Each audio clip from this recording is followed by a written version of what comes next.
नमस्कार, मैं अश्विनी वानखड़े और स्वागत है आपका कृषि न्यूज में। क्विज कंपटीशन के आज के सवाल पर नजर डालेंगे, लेकिन उससे पहले रुक करते हैं हेडलाइंस की ओर। खेतों में जल जमाव होने पर नहीं कर पाए हैं खेती, प्रति एकड़ मिलेंगे 7500 रुपए। अब खेत की जमाबंदी ऑनलाइन डाउनलोड कर सकते हैं किसान, इस सरकार ने जारी की ऑनलाइन साइट। मौसम विभाग का अलर्ट, पाला कर सकता है फसलों को बर्बाद। कृषि वैज्ञानिकों ने बचाव के दिए नुस्खे। बिना कहीं अटके बैंक में आने लगेगा सरकारी मदद का पैसा, कभी खाली नहीं रहेगा किसान का खाता। वैज्ञानिकों ने विकसित की गेहूं गन्ने की नई प्रजातियां, सेहत रहेगी फिट, बम्पर होगी पैदावार। खेतों में पानी भरने की वजह से नहीं हो पाई बुवाई, तो सरकार से मिलेंगे 7500 रुपए प्रति एकड़। सुगंधित खेती से महकेगा ये राज्य, किसानों की बढ़ेगी इनकम। प्रदेश सरकार ने पूरी कर ली नई तैयारी। कई राज्यों में सबसे ज्यादा बेसहारा हुए गोवंश ठिकाने के बिना सड़कों पर भटकने को मजबूर। अब महंगी नहीं होगी रोटी, आटे की बढ़ती कीमतों को नियंत्रित करने के लिए केंद्र सरकार ने उठाए कई कदम। किसान 7 मंजिला एग्रो मॉल में बेच सकेंगे अपनी उपज, सही दाम के साथ ब्रांडिंग की मिलेगी खास मदद। अब तक नहीं करवाया तो 31 दिसंबर से पहले करवा लें फसल बीमा, वरना नहीं मिलेगा लाभ। भोपाल कृषि प्रदर्शनी में CCFI ने PPE सेफ्टी किट्स का किया मुफ्त वितरण। क्या आप जानते हैं पेड़ों को भी मिलती है पेंशन, राज्य में चलाई जा रही शानदार स्कीम। देवरिया से किसान के लिए सुपर सीडर मशीन बनी फायदे का सौदा। पहाड़ों पर बारिश और बर्फबारी, मैदानी इलाकों में बढ़ेगी ठंड। आइए विस्तार से खबरों की ओर करते हैं। बेमौसम बारिश के चलते खेतों में जल जमाव की स्थितियां उत्पन्न हो जाती हैं, तो ऐसे में फसलों की बुवाई नहीं हो पाती है और जिसके चलते किसानों को काफी नुकसान झेलना पड़ता है। हरियाणा सरकार किसानों को पहले इस स्थिति में 6000 रुपए प्रति एकड़ की आर्थिक मदद करती थी। अब खट्टर सरकार ने इसे बढ़ाकर 7500 रुपए प्रति एकड़ कर दिया है। दरअसल हर साल हजारों एकड़ की फसल बाढ़ या फिर बारिश की वजह से बर्बाद हो जाती थी। समय से बुवाई नहीं होने की वजह से किसानों को मायूसी होती है और ऐसे में ऐसे किसान हरियाणा सरकार की इस पहल का लाभ उठा सकते हैं। हालांकि इस रकम से फसल में होने वाले मुनाफे की भरपाई नहीं की जा सकती, फिर भी गरीब वर्ग के किसानों के लिए सरकार की ये पहल काफी मददगार साबित हो सकती है। सरकार की इस पहल का फायदा उठाने के लिए किसानों को सबसे पहले नजदीकी कृषि कार्यालय को इसकी जानकारी देनी होगी। जिम्मेदार अधिकारी द्वारा मुआयना करने के बाद कृषि मंत्रालय द्वारा किसानों को ये राशि भेजी जाएगी। देश की बड़ी आबादी कृषि से आजीविका कमाती है। हमारे किसान दिन रात मेहनत करके फसल की अच्छी पैदावार हासिल करने में लगे रहते हैं। जब धीरे धीरे मुनाफा बढ़ने लगता है तो खेती की जमीन का भी विस्तार किया जाता है और सही मायने में ये जमीन ही किसानों के लिए सब कुछ होती है। इसी के आधार पर ज्यादातर सरकारी योजनाओं का लाभ मिलता है, लेकिन कई वजहों से जमीन के कागजात स्पष्ट नहीं होते या फिर गुम हो जाते हैं। पहले तो जमीन की जमाबंदी की फर्द निकालने के लिए सरकारी दफ्तरों के चक्कर काटने पड़ते थे, लेकिन किसानों की सुविधा के लिए सरकार ने लगभग सारे काम ऑनलाइन कर दिए हैं। अब किसान चाहे तो ऑनलाइन ही अपनी जमीन की जमाबंदी डाउनलोड कर सकते हैं, जो सरकारी योजनाओं में आवेदन करने के लिए भी मान्य होगी। हरियाणा सरकार ने राज्य के किसानों के लिए भी एक ऐसा ही पोर्टल बनाया है, जिससे किसान अपने खेत की डिजिटल हस्ताक्षर फर्द डाउनलोड कर सकते हैं। देश के अलग अलग राज्यों में कड़ाके की ठंड पड़ रही है। उत्तर प्रदेश, बिहार, दिल्ली, मध्य प्रदेश, राजस्थान, उत्तराखंड, हिमाचल समेत कई राज्य भयंकर ठंड की चपेट में हैं। पाला अधिक पड़ने से हाथ पैरों में गलन शुरू हो गई है और देश के कई हिस्सों में रबी सीजन की फसलों की बुवाई लगभग पूरी हो चुकी है। ऐसे में पाले से इस फसल की पैदावार पर संकट हो गया है। मौसम और एग्रीकल्चर एक्सपर्ट ने फसल को ठंड से बचाव करने की सलाह दी है। कृषि विशेषज्ञों ने बताया कि उत्तर बिहार में अगले 3 दिन कड़ाके की ठंड पड़ेगी। कोहरा और पाला भी और बढ़ेगा। जानकारी के अनुसार पश्चिमी विक्षोभ सक्रिय हुआ है और इसके अलावा पछाई हवा भी चल रही है और इसी की वजह से मौसम में नमी अधिक रहेगी। ठंडी हवाएं चलेंगी। 3 दिन के बाद मौसम में नरमी देखी जा सकती है। आसमान में भी बादल देखने को मिल सकते हैं, तो वहीं अधिकतम और न्यूनतम तापमान 3 से 4 डिग्री सेल्सियस तक गिर जाएगा। कृषि क्षेत्र के विकास और किसानों के कल्याण के लिए सरकार लगातार प्रयासरत है। देश की बड़ी आबादी इसी पर अपनी आजीविका के लिए निर्भर है और इसीलिए सरकार भी कृषि और किसानों के लिए तमाम तरह की योजनाएं और नीतियां लेकर आती है। प्रधानमंत्री किसान सम्मान निधि योजना भी एक ऐसा ही महत्वपूर्ण कदम है, जो साल 2018 में छोटे और सीमांत किसानों के हित में उठाया गया था। इस स्कीम के तहत 2 हेक्टेयर या उससे कम जमीन पर खेती करने वाले किसानों को सालाना 6000 रुपए दिए जाते हैं। ये रकम 2-2 हजार रुपए की किस्तों में लाभार्थी किसानों के खाते में डीबीटी के माध्यम से भेजी जाती है ताकि किसान अपने व्यक्तिगत या कृषि से जुड़े छोटे मोटे खर्चों को पूरा कर सके। पीएम किसान स्कीम के तहत अभी तक 12वीं किस्तें ट्रांसफर की जा चुकी है और किसान 13वीं किस्त के इंतजार में है और इसी बीच कई किसानों के मन में कई शंकाएं होती है। दरअसल सरकार की तरफ से ट्रांसफर होने के बावजूद कई बार पैसा समय पर लाभार्थी किसानों के खाते में नहीं पहुंचता है और इसके पीछे कारण हो सकता है किसानों के सभी दस्तावेजों का सत्यापन न होना और इसका सबसे बड़ा कारण है जैसा कि सरकार ने ई-केवाईसी और जमीन के कागजातों का सत्यापन अनिवार्य कर दिया है। अभी भी लाखों किसानों की पहचान नहीं हो पाई है जिसके कारण खाते में 11वीं किस्त का पैसा अटका हुआ है। यदि जल्द से जल्द पीएम किसान योजना या फिर किसी भी दूसरी योजना से आर्थिक लाभ लेना चाहते हैं तो समय रहते ही इन दोनों कामों को निपटा लें ताकि सरकार भी आपके खाते में सम्मान निधि की राशि जल्द मिल सके। रबी हो या फिर खरीफ सीजन, किसान अच्छी किस्म के बीजों की बुवाई करने की कोशिश लगातार करते हैं। साइंटिस्ट भी ऐसी ही प्रजाति खोजने की कोशिश करते हैं जिससे कि पैदावार अधिक हो सके, फसल कीट या फिर रोगों का हमला अधिक झेल सके और सिंचाई की जरूरत ना पड़े। लेकिन समय के साथ फसलों की नई प्रजातियां भी पुरानी होने लगती हैं। जानकारी के अनुसार बिहार के पश्चिमी चंपारण में स्थित एग्रीकल्चर यूनिवर्सिटी ने गेहूं और गन्ने की नई प्रजातियां विकसित की। वैज्ञानिकों ने बताया कि गेहूं की PWD 187, 322, और राजेंद्र गोंड की डेवलप की गई है। PBW 187 की पैदावार 17 से 75 क्विंटल प्रति हेक्टेयर है। ये आयरन और पोषक तत्वों से भरपूर है। राजेंद्र 3 गेहूं की नई प्रजाति से 50 से 55 क्विंटल प्रति हेक्टेयर उत्पादन हो जाता है और इसमें जिंक की मात्रा भी अधिक पाई जाती है।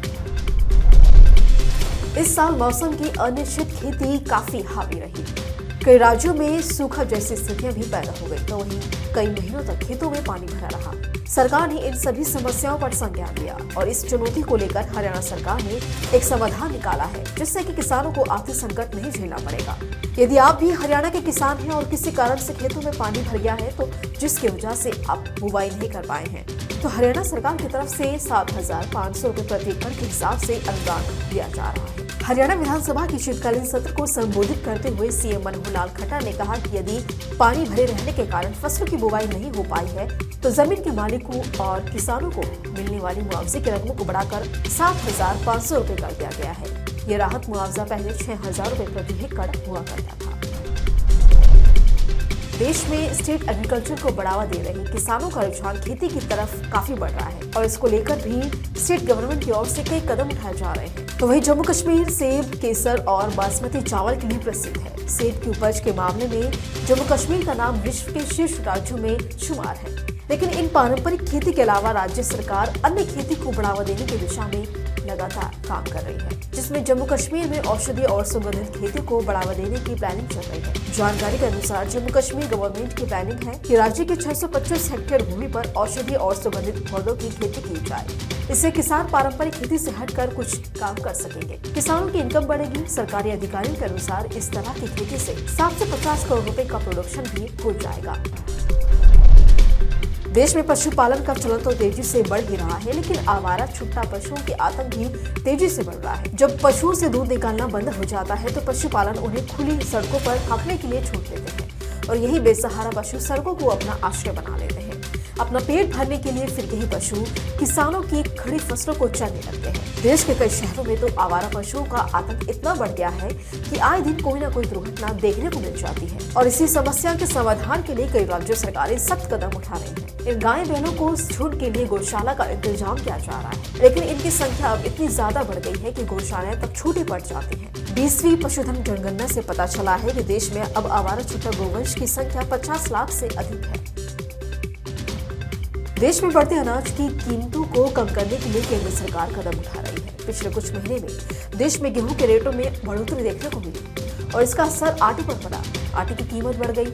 बड़े आटे की कीमत का नुकसान ये हुआ कि रोटी महंगी हुई और आमजनों का रसोई बजट बिगड़ना शुरू हो गया। अब केंद्र सरकार इसी बजट को नियंत्रण करने के लिए कई कदम उठा रही है। केंद्र सरकार की कोशिश बढ़ते आटे की कीमतों पर लगाम लगाने की है और इसको लेकर शीर्ष स्तर पर काम शुरू हो गया है। जानकारी के अनुसार केंद्रीय खाद्य मंत्रालय ने गेहूं की कीमतों को लेकर साल 2023 के लिए एक खुली बाजार बिक्री योजना नीति पेश की है। इस योजना के अंतर्गत केंद्र सरकार थोक विक्रेताओं को FCI से 15 से 20 लाख टन अनाज जारी करेगी। केंद्र सरकार के पास गेहूं का प्रॉपर स्टॉकेज है और इसीलिए अनाज का संकट पैदा नहीं होगा। वहीं इस साल गेहूं की बुआई भी बम्पर हो रही है। देश में गेहूं का रकबा भी तेजी से बढ़ रहा है।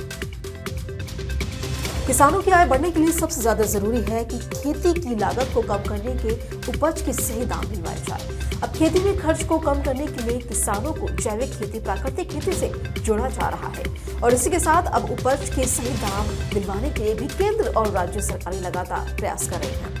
ताजा रिपोर्ट्स की माने तो यूपी की योगी आदित्यनाथ सरकार अब किसानों की उपज की ब्रांडिंग और सही दाम दिलवाने के लिए 7 मंजिला एग्रो मॉल बनाने जा रही है। ये एग्रो मॉल लखनऊ के विकल्प खंड में 8000 वर्ग मीटर दायरे में निर्मित होगा। इस एग्रो मॉल में किसानों के लिए आराम, विश्राम गृह से लेकर पार्किंग तक की सुविधाएं दी जाएगी। कई बार किसानों की उपज की क्वालिटी अच्छी होती है, लेकिन मंडी में उससे साधारण उपज जितने ही भाव मिलते हैं। जैविक खेती, प्राकृतिक खेती उपज के साथ ही सही भी होता है। बाजार में जागरूकता की कमी के चलते किसानों को उनकी उपज के सही दाम नहीं मिल पाते हैं। अब यूपी सरकार ने इस समस्या का समाधान अत्याधुनिक एग्रो मॉल के तौर पर निकाल लिया है। यदि आपने प्रधानमंत्री फसल बीमा योजना के तहत रबी फसल के लिए फसल बीमा नहीं करवाया है तो जल्द ही करवा लें, क्योंकि 31 दिसंबर साल 2022 से पहले फसल बीमा नहीं करवाने वाले किसान इसका लाभ नहीं ले पाएंगे। आपको बता दें कि फसल बीमा करवाने की अंतिम तिथि 31 दिसंबर साल 2022 है। राजस्थान की बाड़मेर जिले के किसानों ने यदि फसल बीमा नहीं करवाया है तो 31 दिसंबर से पहले वे इसे करवा लें, अन्यथा वे इससे वंचित रह जाएंगे। इसको लेकर किसानों को पुराना खरीफ और रबी ऋण जमा करवाकर नया ऋण लेने और उन सभी किसानों का बीमा करवाया जाएगा। बाड़मेर सेंट्रल के कोऑपरेटिव बैंक के प्रबंध निदेशक जितेंद्र कुमार के मुताबिक बैंक के साथ प्रत्यक्ष और समितियों के माध्यम से वितरित किए जा रहे आपातकालीन फसली ऋण रबी 2022 के लिए कृषक के खाते में फसल बीमा का प्रीमियम नामित किए जाने की अंतिम तिथि 31 दिसंबर 2022 है। उन्होंने कहा कि जो किसान 31 दिसंबर 2000 से पहले अपना पुराना खरीफ और रबी ऋण जमा करवा कर नया ऋण प्राप्त कर लेंगे, उन सभी कृषकों का बीमा किया जाएगा। मध्य प्रदेश की राजधानी भोपाल में कृषि मेला शुरू हो गया है। भोपाल कृषि मेले में किसानों ने बड़ी तादाद में उपस्थित होकर कृषि में हो रही उन्नति की विस्तार से जानकारी ली। देखा जाए तो भोपाल कृषि मेले में कई तरह के बेहतरीन स्टॉल भी मौजूद हैं, जिसमें किसानों की परेशानी को हल करने की जानकारी दी गई है। और इसी क्रम में इस मेले में CCFI का स्टॉल भी है, जिससे कि किसानों की लंबी कतार थी, क्योंकि वहां निःशुल्क PPE किट्स जिसमें दस्ताने, टोपी, एप्रन, फेस मास्क और गम बूट्स दिए गए हैं। ये सभी चीजें उन्होंने फ्री में बांटी है। इस PPE किट्स की सबसे अच्छी खासियत यह है कि इसके इस्तेमाल से किसानों को खेतों में दवाइयां छिड़कते समय पूरी सुरक्षा मिलेगी। CCFI की ओर से निर्मला पटवाल और हरीश मेहता ने भाग लिया है। वहीं सही उपयोग के बारे में जानकारी दी गई। मेले में दिखाई गई फिल्म्स को किसानों द्वारा बहुत ही सराहा गया, जिसके द्वारा उन्होंने कई महत्वपूर्ण जानकारियां हासिल की। हरियाणा सरकार 75 साल पुराने पेड़ों को सालाना 2500 रुपए की पेंशन देती है। ये पेंशन राज्य सरकार के प्राण वायु देवता योजना के आधार पर दी जाती है। खट्टर सरकार द्वारा इस योजना की शुरुआत साल 2021 में की गई थी और ये योजना छोटे और भूमिहीन किसानों को फायदा पहुंचाने के लिए लाई गई है। 75 साल से ज्यादा पुराने पेड़ों की देखभाल करने वालों को सालाना 2500 रुपए पेंशन देने का फैसला किया गया और इससे पेड़ों की कटाई पर रोक भी लगी, पर्यावरण भी सुरक्षित रहा। हरियाणा समेत कई राज्यों में जब प्रदूषण की समस्या गंभीर होती जा रही है तो इस तरह की योजना बेहद फायदेमंद साबित होती है। विशेषज्ञों की माने तो अगर पेड़ों की कटाई पर रोक लगेगी तो अपने आप वायु गुणवत्ता में सुधार होगा। इच्छुक व्यक्ति और किसान अपने जिले के वन विभाग के कार्यालय में जाकर आवेदन कर सकता है। सिर्फ शर्त इतनी है कि पेड़ की आयु 75 साल या उससे अधिक हो। सरकार पर्यावरण में सुधार करने के लिए पौधारोपण के कार्यक्रमों पर जोर दे रही है। हालांकि हर साल जो पौधे लगाए जाते हैं उन्हें विकसित होने में काफी समय लग जाता है। पुराने पेड़ों के स्वस्थ तनों पर अच्छे दाम मिलते हैं। अक्सर किसान कुछ पैसों के लिए इन्हें काट कर बेच देते हैं। अब प्राण वायु देवता स्कीम की मदद से पेड़ों की कटाई पर रोक लगाई जा सकती है। फसल अवशेष प्रबंधन के लिए हाल ही में विकसित की गई सुपर सीडर मशीन किसानों के लिए बेहतर विकल्प साबित हो रहा है। मशीन की खासियत यह है कि इससे धान, कपास और गेहूं के खेतों में सीधी बिजाई की जा सकती है। इससे न केवल फसल अवशेष प्रबंधन होता है बल्कि किसानों को आर्थिक लाभ भी हो रहा है। ऐसे ही उत्तर प्रदेश के देवरिया से किसान चंद्र प्रकाश राय ने भी सुपर सीडर मशीन से गेहूं की बिजाई की है। यह मशीन धान के खेतों में बिना खेत जुताई किए गेहूं की सीधी बिजाई अच्छी तरह से करती है, क्योंकि इसी कृषि यंत्रों में आगे की तरफ ब्लेड लगे हुए हैं जो कंबाइन से कटने के बाद बचे हुए फलों को काटकर बारीकी करके मिट्टी में मिला देते हैं, जिससे कि पराली को आग लगाने की आवश्यकता नहीं पड़ती। इस मशीन में पीछे की तरफ एक रोलर लगा होता है जो मिट्टी अवशेष को हल्का दबा देता है। रोलर के पीछे डिस्क होती है जिससे कि लाइन में खाद और गेहूं की बिजाई की जाती है। आइए जानते हैं कि किसान चंद्र प्रकाश राय को सुपर सीडर मशीन से कितना फायदा हुआ। हम जो है सुपर सीडर का इस्तेमाल लगभग 2 साल से कर रहे हैं और हमको जो है सुपर सीडर में अच्छी मतलब एक तरह से हमारी बचत भी है और उत्पादन में भी हमको अच्छा लाभ मिल रहा है। और यह अब खास बात तो यह है सुपर सीडर प्रयोग करने का कि हम जो है इसमें बीज और खाद की भी बचत कर लेते हैं और हमारे खाद का भरपूर उपयोग जो है पौधा पाता है और उत्पादन में भी हमको अच्छी एक तरह से प्रॉफिट हो जाती है। दिल्ली समेत उत्तर भारत के कई राज्य इस वक्त कड़ाके की ठंड की चपेट में हैं। दिल्ली को कोहरे और शीतलहर से थोड़ी राहत मिली और इसके अलावा पश्चिमी विक्षोभ के एक्टिव हो जाने से हिमाचल प्रदेश के लाहौल स्पीति और कश्मीर के सभी इलाकों में बर्फबारी देखने को मिली है। मौसम विभाग की माने तो पहाड़ों पर हो रही बर्फबारी का असर मैदानी इलाकों में भी देखने को मिलेगा। स्थिति को देखते हुए कुल्लू पुलिस ने एक एडवाइजरी जारी की है। ये एडवाइजरी के मुताबिक पर्यटकों को स्ट्रॉन्ग वैली, अटल टनल और सिसु की ओर जाने से मना कर दिया गया है। मौसम विभाग की माने तो आज दिल्ली में न्यूनतम तापमान 8 डिग्री और अधिकतम तापमान 21 डिग्री दर्ज किया जा सकता है। इसके साथ ही दिल्ली को कोहरे से राहत मिली है। वहीं 31 दिसंबर को दिल्ली में हल्का कोहरा हो सकता है तो वहीं 1 जनवरी से दिल्ली में शीतलहर का अलर्ट है। वहीं अगर प्रदूषण की बात करें तो शाम को 6 बजे के करीब दिल्ली के आनंद विहार इलाके में AQI 328 दर्ज किया गया है जो कि बेहद खराब श्रेणी में आता है। और आज FTB ऑर्गेनिक के क्विज कॉम्पिटिशन में आपके लिए सवाल है कि भारत में अधिकतम कृषि योग्य घेरने वाली फसल कौन सी है। और आपके ऑप्शन है नंबर 1 चना, नंबर 2 चावल, नंबर 3 गेहूं और नंबर 4 अलसी। तो देरी किस बात की, फटाफट से आप हमें इसका जवाब आपकी स्क्रीन पर दिख रहे मोबाइल नंबर 8800023204 पर SMS कर बताएं और जीते FTB ऑर्गेनिक के डिस्काउंट कूपन और ढेर गुना। इसी तरह की अन्य खबरों के लिए जुड़े रहिए कृषि जानन के साथ।